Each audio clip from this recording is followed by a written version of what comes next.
Hyderabad Ramoji film சிட்டில ஒரு தனியார் நிறுவனத்தினுடைய நிகழ்ச்சியில திடீர் விபத்து ஏற்பட்டு அந்த நிறுவனத்தினுடைய தலைமை நிர்வாக அதிகாரி உயிரிழந்திருக்கக்கூடியது பெரும் சோகத்தையும் அதிர்ச்சியும் ஏற்படுத்தியிருக்கு. மேலும் அந்த நிறுவனத்தினுடைய தலைவர் ரொம்பவே ஆபத்தான முறையில சிகிச்சை எடுத்துட்டு வராரு. என்ன நடந்தது விரிவா இந்த வீடியோல பார்க்கலாம்.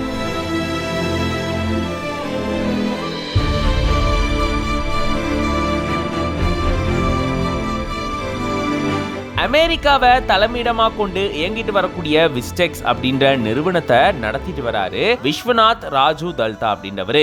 இந்த நிறுவனத்தினுடைய தலைமை நிர்வாக அதிகாரியா இருந்திருக்காரு சஞ்சய் ஷா அப்படின்றவரு. இந்த நிறுவனத்தினுடைய 25ஆம் ஆண்டு வெள்ளி விழா கொண்டாட்டம் ஹைதராபாத்ல இருக்கக்கூடிய ராமோஜி பிலிம் சிட்டியில் நடந்திருக்கு. அப்போ அங்க வந்திருந்த ஊழியர்களை ரொம்பவே சந்தோஷப்படுத்தும் விதமா விஸ்வநாத் மற்றும் சஞ்சய் ஷா அங்க 4 புறங்களையும் அமைக்கப்பட்ட இரும்பு பைப்புகளால ஆன ஒரு பெட்டி மாதிரியான அமைப்புல ரோப் மூலமா மேல இருந்து கீழே இறங்க முயற்சி செஞ்சிருக்காங்க.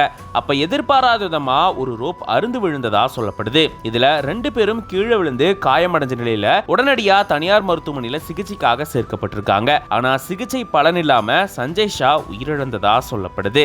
மேலும் ரொம்பவே ஆபத்தான நிலையில விஸ்வநாத் சிகிச்சை எடுத்துட்டு வரதா சொல்லப்படுது. இது தொடர்பா ஹைதராபாத் போலீசார் வழக்கு பதிவு செஞ்சு விசாரணையை மேற்கொண்டுட்டு வராங்க. இப்படி நிறுவனத்தினுடைய வெள்ளி விழா நிகழ்ச்சியில ஊழியர்களை சந்தோஷப்படுத்துறதுக்காக இவங்க மேற்கொண்ட முயற்சி விபத்துல முடிஞ்சு ஒருத்தர் உயிரிழந்திருக்கிறது பெரும் சோகத்தையும் அதிர்ச்சியும் ஏற்படுத்தி இருக்கு.